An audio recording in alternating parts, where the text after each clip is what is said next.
Como veréis, esta es una mesa muy nutrida, numerosa, y yo me voy a limitar a hacer de anfitriona, empezando por felicitar a Elena, la editora, por haber asumido este reto en estos tiempos tan complicados de editar este libro. Yo creo que hoy también estamos muy contentas de presentar aquí este libro y de ver que realmente hemos avanzado en la democracia y hemos avanzado en derechos, aunque queremos seguir avanzando. Y, por supuesto, un libro como el de Amelia Valcárcel nos invita y nos estimula a ese avance en nuestros derechos y en nuestras libertades. Y ya sin más, también deciros que os doy las gracias por haber venido esta tarde aquí, y de nuevo a Elena, a la que en este momento pues cedo la palabra. Muchas gracias. Muchas gracias. Gracias a todas por haber venido a compartir con nosotras. Y gracias a Carmen por habernos facilitado el poder estar hoy aquí, en el Senado de este país. Bueno, y gracias a Amelia Valcárcel, nuestra maestra y maestra de todas, filósofa feminista, que no dudó ni un segundo cuando le ofrecimos reeditar Sexo y Filosofía. Ese texto que nos marcó a las mujeres hace 20 años, ese texto en el que nos decía que no teníamos por qué ser unas niñas buenas, que no solo podemos ser malas, sino que si se empañan podemos ser peores. Ya sabéis, muchas de vosotras, quienes somos la librería Mujeres, las peores de todas, feministas, laicas y republicanas, desde que nacimos hace 36 años. Y no puedo dejar de recordar aquí también el año 2007, en el que, como hoy, las mujeres ocupamos el Senado, inaugurando esta sala, la Sala Clara Campoamor, cuando presentamos el voto femenino y yo. También la sala llena de mujeres como hoy, también en la mesa Amelia Valcárcel, y todas haciendo un homenaje a esa mujer, también mala, malísima, que fue Clara Campoamor. Es un verdadero placer estar esta tarde aquí. Tengo que agradecer a Elena, a la librería de mujeres, que hayan vuelto a reeditar este libro. Tengo que agradecer, por supuesto, a Amelia, que haya querido contar conmigo para la presentación del libro. Este libro es del año 91. Yo siempre digo que en ese momento, a mi modo de ver, hay dos libros que de alguna manera inician el camino de lo que va a ser el feminismo en España, la fuerza del feminismo español. Son dos libros, que es este, Sexo y Filosofía, y que es también el libro de Celia Amorós, hacia una crítica de la razón patriarcal. Ambos libros lo que hicieron en su momento fue dar precisamente eso, la fuerza teórica a un movimiento de mujeres que ya estaba vivo, pero que realmente se necesitaba ese pozo teórico, esa argumentación teórica que está en Sexo y Filosofía. Y esa es la potencia del libro, pero también es la potencia del feminismo español. Y sí es verdad que quisiera solamente hacer un pequeño apunte. A veces, cuando nos damos cuenta, son 24 años del libro, digamos 30 años de todo el recorrido de lo que ha sido el recorrido del feminismo español. Y cuando hacemos ese breve recorrido, nos damos cuenta de la cantidad de cosas que se han hecho en este país en tan poco tiempo. Y en muy buena medida, eso se debe a que el feminismo español nunca se olvidó de dos cosas: de la importancia de la acción política, pero también de la importancia de la teoría. Y cómo en el feminismo español teoría y acción política han ido de la mano, y en muy buena medida explica el éxito de las políticas de igualdad, que en otros países ese recorrido ha sido muchísimo más largo, y que incluso me atrevo a decir que en otros países hay cierta desconexión entre acción y teoría. Sí que me gustaría dar unas pinceladas de qué va Sexo y Filosofía. El libro aborda el sexo como construcción normativa. El libro aborda el sexo como construcción normativa para hacer una crítica de esa construcción normativa. Y básicamente, digamos que toma tres grandes referencias. De una, la cuestión del poder, el análisis del poder. De otra, la cuestión de la moral, de la heteronomía y autonomía moral y la diferencia de una y otra. Y la otra cuestión es más cultural, que es el binomio naturaleza-cultura. Y cómo realmente esos tres grandes pilares han operado siempre en contra de la igualdad y han operado siempre en contra, de manera resistencial, contra las mujeres. Muy brevemente, si analizamos el binomio naturaleza-cultura, lo tenemos así como muy claro. Lo han tenido toda la misoginia, toda la construcción misógina teórica. Naturaleza, similar a identidad, cultura, individualidad. Si aplicamos ese binomio a los sexos, varón, mujer, pues no hay mucho más que decir, ya nos sale. Las mujeres, ¿qué son? Son naturaleza, son las idénticas. Los varones, ¿qué son? Los varones son cultura, son la palanca de la civilización, como diría el bárbaro de Darwin. Son, por lo tanto, individuos. Las mujeres somos todas idénticas, sometidas, por lo tanto, a la ley natural. Argumentación que, por cierto, no es que esté nada más inscrita en el siglo XIX. Es la misma argumentación que utiliza, por ejemplo, ya que estoy en esta casa, el señor Gallardón, cuando, por ejemplo, está utilizando el argumento naturalista, cuando dice que ser mujer, la realización de las mujeres, es ser madre. El otro pilar, heteronomía y autonomía moral. De nuevo, heteronomía es cuando alguien, una instancia superior, sea esto un dios, sea una ley natural, nos dice a los sujetos lo que debemos hacer, cómo debemos obrar. La heteronomía moral siempre te va a dar normas concretas. Haz esto, no hagas esto. Por el contrario, frente a esa manera de concebir la moral, está la moral que se cimenta en torno a la democracia como forma de gobierno. Por lo tanto, digamos que ya tiene un largo recorrido también, que es el de la autonomía moral. Somos los seres humanos los que decidimos, los que sabemos lo que hacer o no hacer con nuestras vidas. No obedecemos a mandatos concretos, sino que precisamente sabemos tomar nuestras propias decisiones. Y eso es lo que se nos está negando. Concluyo. En parte, y todo esto se trabaja, todo esto está muy bien explicado en el libro, y en parte también nos da idea de por qué se produce la reacción que se está produciendo en este momento en este país a la aceptación de que el sexo ha de dejar de ser una categoría que nos construya y que nos norme. Y se ve muy bien, y con esto termino, en la reacción que se ha producido en los últimos años a las leyes que han sido una mejora en la igualdad de mujeres y varones. En el preámbulo de todas esas leyes hay un decantado teórico que precisamente lo que está presente en ellas es fuera la construcción normativa del sexo. Eso es lo que les produce verdadero pavor, aceptar que el sexo ha de dejar de estar normado. Y eso es lo que está en nuestras leyes. Y eso es lo que produce y ha producido el rechazo tan brutal en el que estamos. Por lo tanto, una nueva lectura, otra lectura de sexo y filosofía es del todo pertinente. Y por eso, muchísimas gracias realmente por haberlo reeditado.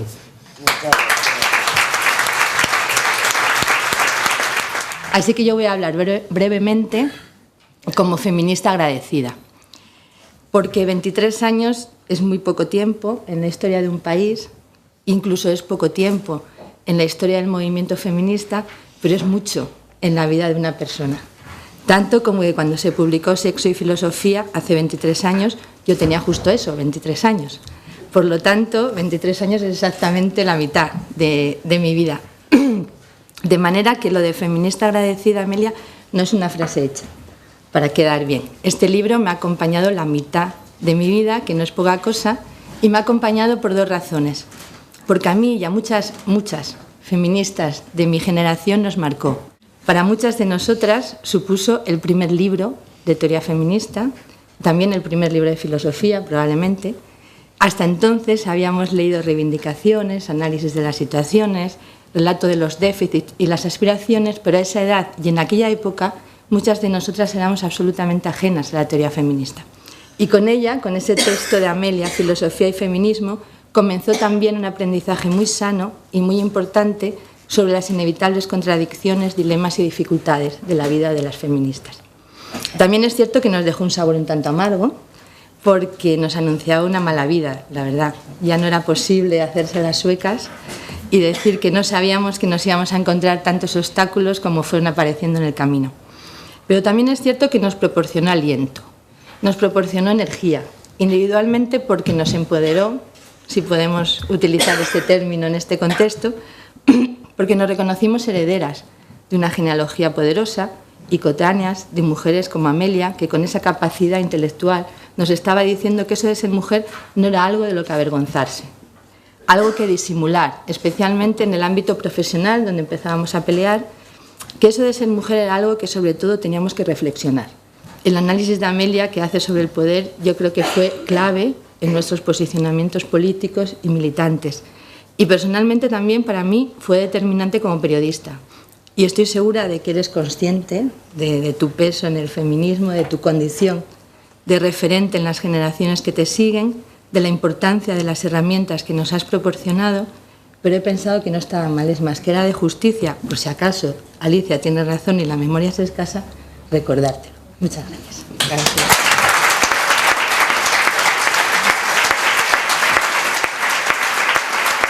Buenas tardes. Primero, muchas gracias por estar aquí. Segundo, no sabéis a lo que os habéis expuesto, porque vengo totalmente decidida a contar este libro en gran parte. Sin duda alguna se las tengo que dar a Elena, la primera de todas, y que hoy está en esta mesa por una labor continuada y también por haberse interesado en sacar esta criatura de nuevo del Nilo, ¿no?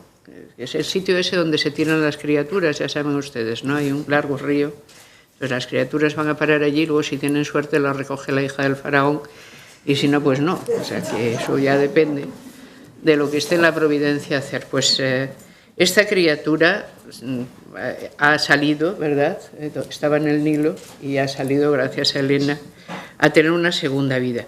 Y yo espero que sea bien cierto, como dice Nuria, que conserve el aliento, porque sí que es verdad que este libro nació joven. Hay una cosa importantísima que Marcela señala, que es la base conceptual por la cual cualquier conocimiento adviene verosímil, ¿no? Y ciertamente, aunque no todo en la historia de las mujeres son avances, hay avances y hay retrocesos.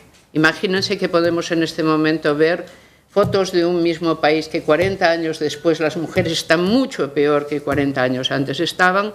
Hay avances y hay retrocesos. Sin embargo, no los hay en el feminismo. Lo hay en las cosas que les pueden ocurrir a las mujeres en sus sociedades. Pero el feminismo no ha tenido avances y retrocesos. Si uno mira realmente la historia de la teoría feminista, es de una gran nitidez. Se puede plantear realmente su base teórica, su agenda, su vanguardia, cómo se va cumpliendo la agenda, cómo aparecen al lado siempre lo que no se buscaba pero se obtiene a la vez, todas las consecuencias no deseadas que producen las libertades de las mujeres conseguidas por agenda. Todo esto hace del feminismo una de las tradiciones más ecuánimes, en sentido de bien llevadas, por así decir, y homogéneas dentro de la historia del pensamiento político. Este libro yo se lo dediqué a Victoria Camps. Primero porque éramos y somos muy amigas. Después porque me pareció que un libro furiosamente inscrito dentro de la tradición de lo que luego se conocía fácilmente como feminismo de la igualdad, tenía que ser dedicada a la amiga más cercana que yo tenía, que era particularmente partidaria del entonces llamado feminismo de la diferencia, como es lógico, ¿a quién si no? A Celia Amorós, con quien yo había edificado gran parte de mi utillaje teórico, le había dedicado mi primer libro, que era Hegel y la ética, que era un estudio sobre Hegel. Y recuerdo que se lo dediqué simplemente a Celia Amorós, pero que cuando firmé su propio ejemplar, le dije, porque todo lo que llegue a pensar, siempre lo pensaré contigo. Y es verdad. Para mí, Celia Amorós ha sido mi maestra y es uno de los talentos filosóficos más fuertes y finos que conozco. No empezamos esto estaba empezado en los 60 en España. Hubo gente extraordinaria. Quiero citar, por ejemplo, a Lidia Falcón, que tiene una capacidad retórica y argumentativa difícil de superar por cualquiera, gracias a lo cual no tiene parangón cuando se pone a reñir con alguien. Lidia Falcón, pero también Aurelia Cammani, por ejemplo, pero toda la revista Vindicación, que fue importantísima y que debería de estar accesible a todo el mundo. O sea, sencillamente el feminismo era un discurso compitiente fuera de los cauces intelectuales aprobados, que podía fabricar un discurso de agitación, era lo que se nos venía a transmitir. Discurso de agitación, sin duda alguna, bueno, interesante, pero al cual no se le podía conceder, ni de hecho se le concedía, ninguna expectativa intelectual. El feminismo era un conjunto más o menos articulado de quejas que alguna gente tenía en orden a que sus posibilidades de vida después de todo no la complacían, lo cual de todos modos podía tener otro tipo explicativo. Y el tipo explicativo normal era la inadaptación. Tan fuerte como esto. O sea, ¿no le gusta a usted no tener derechos civiles y tener sobrecarga de derechos penales? Y yo qué sé, ¿no le gusta a usted que poder pasar 6 años en una cárcel pues, si adultera? No se adultera con un señor, no se adultera los precios de las cosas, no se adultera. Y no le gusta a usted no tener patria potestad, y no le gusta, es que a usted no le gusta ser mujer, usted sabrá por qué, será usted una inadaptada. Vamos a ver, o sea, si Dios hizo el mundo, está todo bien y a ti no te gusta, ¿de quién es el problema? No va a ser de Dios, que no puede equivocarse. Pues el problema lo tendrás tú. No fueron nuestros amigos Carmen Alborg los que en el momento de la transición democrática no vieron manera ni ganas, o sea, les comía la gana de volver a reeditar a Otto Weininger y lo reeditaron no una, sino varias veces. ¿Y para qué reeditaban el viejísimo texto de Weininger sobre la inadaptación precisamente femenina, sexo y carácter? ¿Nos querían contar algo? A mí que sí. Yo creo que, vamos, primero se lo habían leído, si no, no lo recordarían. O sea, si no lo hubieran leído, ¿a qué rayos reeditarlo? No se acordarían de él. Pero no, es que hicieron varias ediciones. O, por ejemplo, la inferioridad intelectual de las mujeres de Mebius, que también tuvo... Yo me fijé siempre en qué libros se reeditaban de la misoginia más poderosa en el momento de la transición democrática. Y no lo reeditaba la Santa Madre Iglesia, ni lo reeditaba el pensamiento conservador. Lo reeditaban los compañeros de trinchera, que encontraban que aquellos textos eran muy divertidos. Pero ¿alguien realmente en las mismas reeditaría un libro llamado La inferioridad natural de los negros? ¿O bien la inadaptación de la negritud al asunto? Pues evidentemente no. ¿Por qué se podía hacer esto con las mujeres? Entonces, porque cada iglesia tiene sus santos. Y para negar verdaderamente tu capacidad de oponerte a un orden, lo primero era que no pudieras ni nombrarlo y nombrarte a ti como inadaptada. Claro, cuando empiezas a nombrar el orden es diferente. ¿Y el orden cuál era? El patriarcado. Esto te lo encontrabas fuera. ¿Qué te encontrabas en la facultad? Clásicos de la teoría feminista. ¿Qué?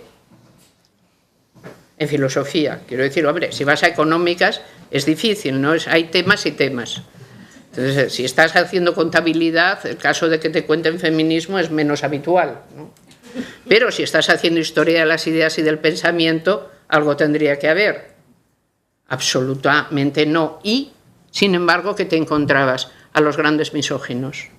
Era materia obligada de estudio, los grandes misóginos. Tú estabas leyendo, pues yo qué sé, antes hablábamos, Alicia y yo, de esto, las consideraciones intempestivas de Nietzsche.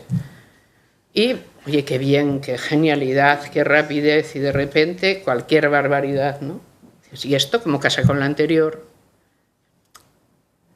Lo más que te podías encontrar era alguien que amablemente dijera, es la época. La época es la santa disculpa que sirve en todas las épocas para lo mismo. Es decir, todas las épocas se disculpan con la época.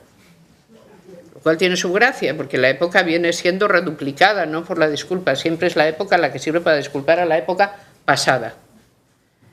A la vez que, si no mantienes encendida la luz de tu vindicación, cuando tú hayas pasado, si lograste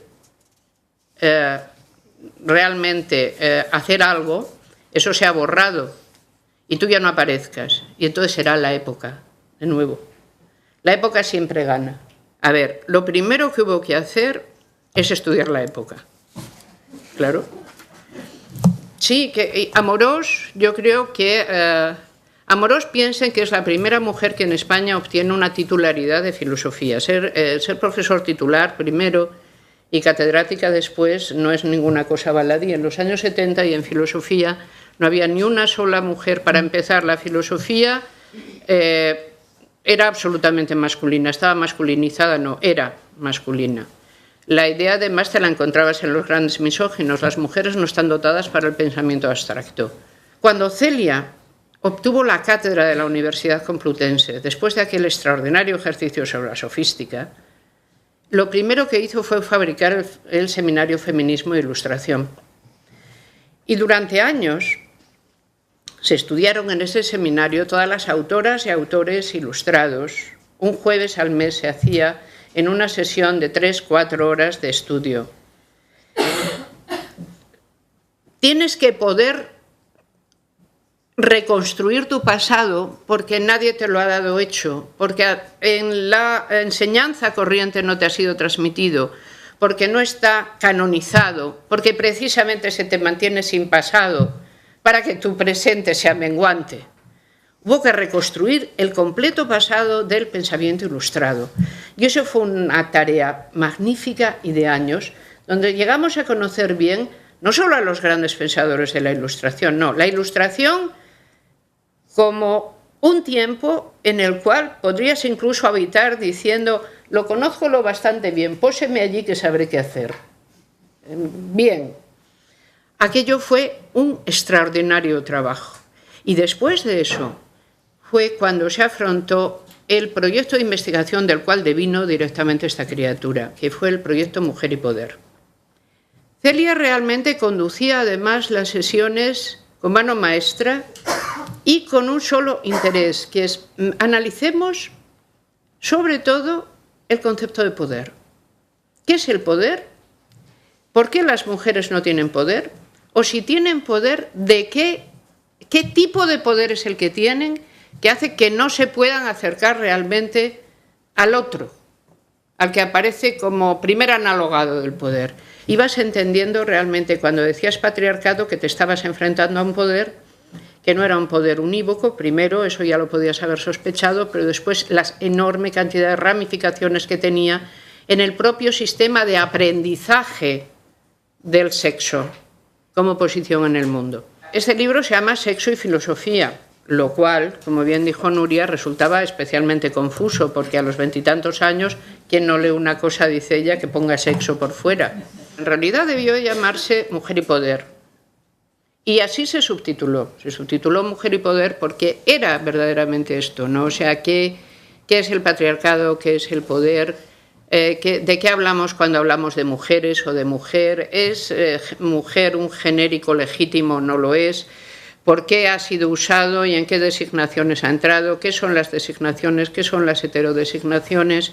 ¿Cómo funcionan? ¿Qué es el nominalismo? Porque en último término, lo que yo compartía a la sazón con Amorós, yo oía hoy aún matizaría, pero levísimamente, es la idea de que el feminismo es una tradición nominalista. Esto es, que no solo pertenece a la tradición de la filosofía crítica, como en efecto así es, sino que es una tradición nominalista en el sentido de que repugna la idea de universal, o sea, que repugna el uso indiscriminado de universales para tratar cualquier tipo de situación, porque casi todos los universales encubren que son designaciones, se presentan como universales y son otra cosa. Entonces, que lo primero que tienes que hacer desde una tradición crítica es demostrar la aparente universalidad de los universales. Y uno de los universales que nos había tocado era, sin duda alguna, genérico mujer, pero poder no dejaba de ser un universal de esta misma naturaleza. Hay una manera muy fácil de desfundamentar un universal mal formado. Imagínense, todas las mujeres, o en general, ni decir todas, porque ya se da por hecho, las mujeres son traicioneras. No lo sé, no las conozco a todas. O sea, si el enunciado es empírico, y en ese caso tiene que soportar una inducción completa. O sea, saber, todas las mujeres son traicioneras. Dice, no, mire, mi tía María Luisa, le juro que es la persona más directa y noble que conozco. Vea, no es nada traicionera. Haga usted el favor de decir casi todas las mujeres, o me parece a mí, o pónganle algo delante, digamos, que matice la universalidad, porque aquí hay un caso y el contracaso pulveriza el universal. Pero claro, ¿cómo está escrito el patriarcado? Con universales. Todas las, siempre que, cada vez que. Todo esto es lo que uno se encuentra, no ya solo en la gran literatura misógina, se lo encuentra en la ley, en los textos del Estado y en las actitudes humanas corrientes. Y no solo de los varones, de las mujeres y de los varones, porque cuando un sistema de valores se comparte por todo el mundo. No va a resultar que el patriarcado es un sistema de valores que solo comparten los varones y que notablemente las mujeres soportan, no se sabe por qué, porque no están de acuerdo con él. Sí, están de acuerdo con él, por eso se mantiene. Están en gran parte de acuerdo con él. ¿Qué hay que hacer? Digamos que frenar el acuerdo. ¿Por qué empecé por Simone de Beauvoir este libro? Porque le debíamos mucho. Y porque había que ponerla en el lugar realmente de quien nos enseña a pensar, del maestro, del maître à penser, que te pone ahí para que entiendas qué es pensar y te da un largo camino hecho. Siquiera sea por justicia, debería de estar en todas partes. Pero además, porque menudo talento también para pensarlo. Cuando Simone de Beauvoir, pensémoslo desde ella, ¿no? Dice, on n'est pas femme, on devient.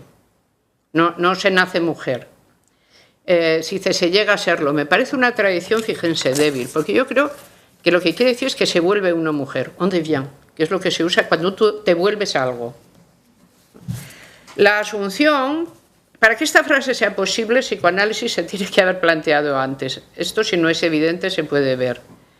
Tú partes de una indiferenciación en la cual concurre la diferenciación como una posibilidad. Entonces, toda la sociedad, y algo más que la sociedad, está esperando que concurra la diferenciación. Tú tienes que apuntar, como yo, a algo que se te está mostrando. Y ese algo es la feminidad, que es una construcción. Ahora bien, no una construcción ni banal, ni caprichosa, ni artificiosa. Puede ser artificial, pero no artificiosa. Es una construcción bien trabada y bien formada que ha permitido nada menos que grandes tramos del proceso de dominización. Luego, ni es fácil de desmontar, ni será fácil de desmontar, ni es fácil de deslegitimar. Así sea que quienes la tengan que encarnar no sean felices haciéndolo. ¿De qué saberes hubo de tirar el feminismo para construirse en el feminismo contemporáneo? Fundamentalmente de la antropología y de la teoría del conocimiento. Directamente a la teoría del conocimiento, por una parte, para poder edificar categorías, y otra parte de la antropología para encontrar los ejemplos en contrario que permitieran desmontar algunos de los argumentos más soeces, pero no por soeces menos empleados, para reducir la condición política de las mujeres a una condición natural. Por lo tanto, una condición contra la cual no cabía recurso alguno, había que admitir in toto. La ley te señalaba un estatuto natural, no era jurídica, Era otra cosa la que tenías delante. Yo creo que no ha estado mal lo que hemos hecho estos casi 30 años en España.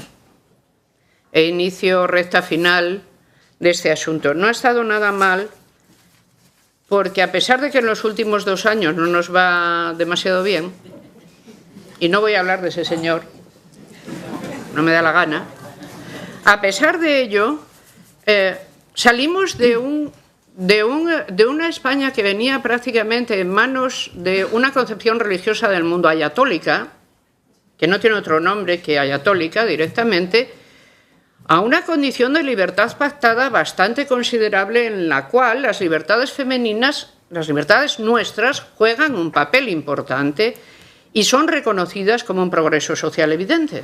Yo creo que en este libro lo que aparece es una terminología que luego hemos utilizado en más de una ocasión que nos ha venido bien.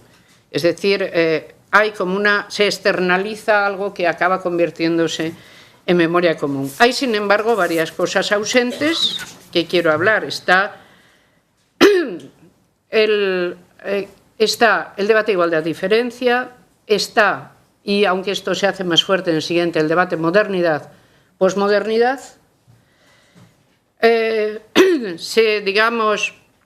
Se dan todos los argumentos contra lo que podríamos llamar el encanallamiento y el encallamiento psicoanalítico en el cual la teoría feminista estaba naufragando, habida cuenta de que por mor de su nacimiento en la tercera ola aparece una vinculación muy fuerte en el freudo-marxismo entre teoría feminista y psicoanálisis que hacía que ciertas derivaciones políticas directamente fueran muy difíciles de tomar. Yo creo que eso se hizo bien. Están también, sobre todo, muchísima terminología y esto que he dicho del derecho al mal. Hay una cosa importante, ¿con qué se amenazaba en los 90 a las mujeres? Y no sé si esa amenaza es la misma, si después de todo no les gustaba el orden y actuaban en consecuencia. La amenaza más grande era la soledad. Dice, vale, mira, si ganas estarás sola y si pierdes estarás sola. Si ganas estarás sola porque vas a ser la primera de tu grupo, ¿verdad? Pero no está el mundo preparado para recibirte. Por lo cual, la biografía que te espera va a ser un poco aburrida. Vas a ser a lo mejor guardia civil, si es que te apetece mucho, pero a ver cómo te tomas tú solo la lata por la noche delante del televisor siendo guardia civil, porque el mundo está ordenado de otra manera. Si ganas, estarás sola. El mundo no está preparado para acogerte. Y si pierdes, estarás sola, porque obviamente tú has renunciado a educarte a ti misma en el buen orden y serás rechazada. ¿Recuerdan el magnífico libro Solas? ¿Por qué creen ustedes, aparte de todo, el éxito extraordinario, aparte de que porque Alborg es brillante, luminosa y una amiga extraordinaria? Yo creo que es una fortuna extraordinaria contar con alguien como Alborg en el feminismo español, totalmente cierto. Pero ¿recuerdan cómo fue la recepción de Solas? ¿Cuántas mujeres realmente habían creído en la amenaza? Y que alguien como Alborg, de la cual no se puede decir que esté sola nunca en la vida, a no ser que ponga clavos en la puerta, para que no pueda pasar nadie. Que alguien como Alborg de repente les dijera, no, mira, primera, ya soy feminista, por si os habéis pensado otra cosa, caballeros y damas que me estáis escuchando, y después, es que la soledad, después de todo, primero, si existe no es tan mala, y segundo, no está tan grave que exista, o sea, depende. Se ha producido en España una cosa maravillosa que tiene que ver con la generosidad, que cuando no existe no se va tan bien, que tiene que ver mucho con que cada quien ha hecho lo mejor que ha podido, lo que hace, y ha sido generosa con las demás. Para poder avanzar, si esto no se hace, no es posible. Se encalla uno, ¿no? Y muchas veces a las mujeres les tienden, sobre todo, el anzuelo de que no sean generosas. ¿Por qué? Porque es lo que está en la naturaleza del patriarcado, está que las mujeres desconfíen unas de otras. Es la manera como ese orden funciona. Para poder poner su poder en el medio, tiene que ponerse en el medio y interrumpir, hacer lo posible por interrumpir la generosidad, hacer lo posible por hacer crecer la desconfianza, para evitar la acción colectiva y la acción común. En todo caso, si no exitosa, ya indeseable, vaya a tener el éxito que tenga. ¿Qué pasa? Que el feminismo no ha entrado todavía en el canon. Esta es una cosa que tenemos abierta.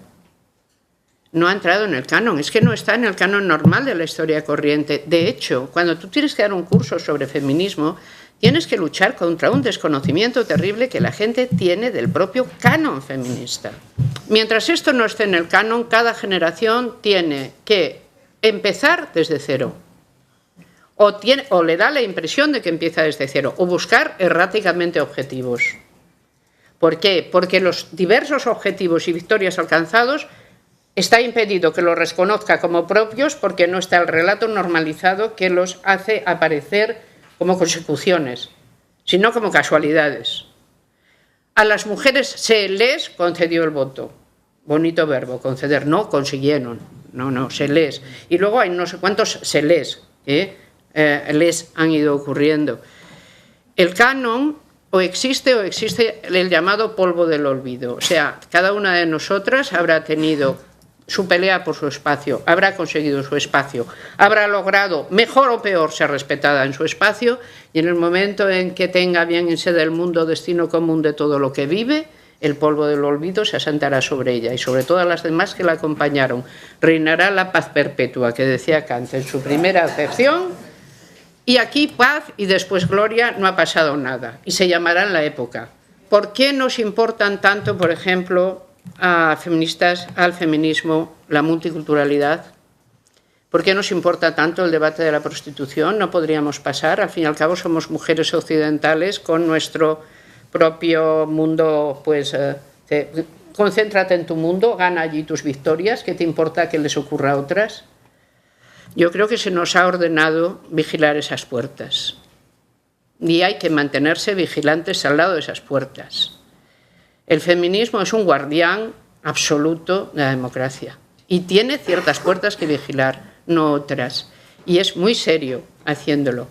Hay debates muy desagradables en este momento y probablemente otros vendrán que los harán buenos, pero no se pueden dejar las puertas que se nos encargó vigilar sin vigilancia. Y esto era, en todo caso, lo que sí les quería subrayar, así que es verdad que concluyo.